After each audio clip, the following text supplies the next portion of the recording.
ku ya hakuri kun ganna yana bace ko wallahi kuka nake so ne kawai yana shigo nan office din wai wani awal ya tsare ne sai na mai tallace din shi inda kuna so fita in je in ci gaba da muku ayyukan ku taimaka dan Allah ku je Mafarauci TV kuma awal subscribe ni da kyale ni in huta gaba ɗaya sai zan tafi aiki ba shirye-shirye nan da nake muku to yanzu gashi za mu ci gaba da sirrin kyau ma sabo fuska awal ya rike ni wai ba zan je in yi ba saboda me dan Allah to ku taimaka mun ku raba da wannan bawan Allah ku je Mafarauci TV ku subscribe din channel din awal channel ne wanda yake sa abubuwa da dama nishadantarwa fadakarwa tare da ilmantarwa akwai waƙoƙi bidiyoyi sannan akwai waƙoƙi shi da yake mawaki ne sannan kuma akwai shirye-shiryen mu da dama shi ma ana sa a channel din shi sannan yana shirya muku sabon shirin shi ma zai kawo muku a wannan channel mai suna Mafarauci TV wallahi in ba ku taimaka mun ba kun yi subscribe din channel din awal ba zai bar ni ci gaba da aikin ku ba yanzu ina so ci gaba da aikin Elkuta ya hana ina so ci gaba da sirrin kiwo ya hana ina so ci gaba da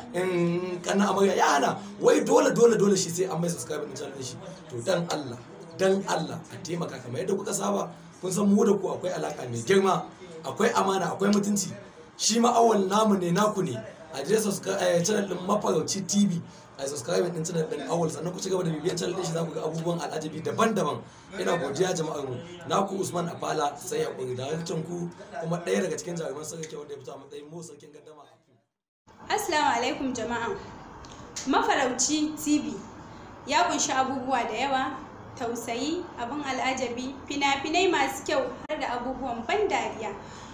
Ku je YouTube channel ɗinmu ku danna subscribe har da ƙararrawa ko ya kamata a danna ba wai iya can ya kamata a danna ba. Zan fara saka muku fina-finan masu kyau nan ba da jimawa ba in Allah ya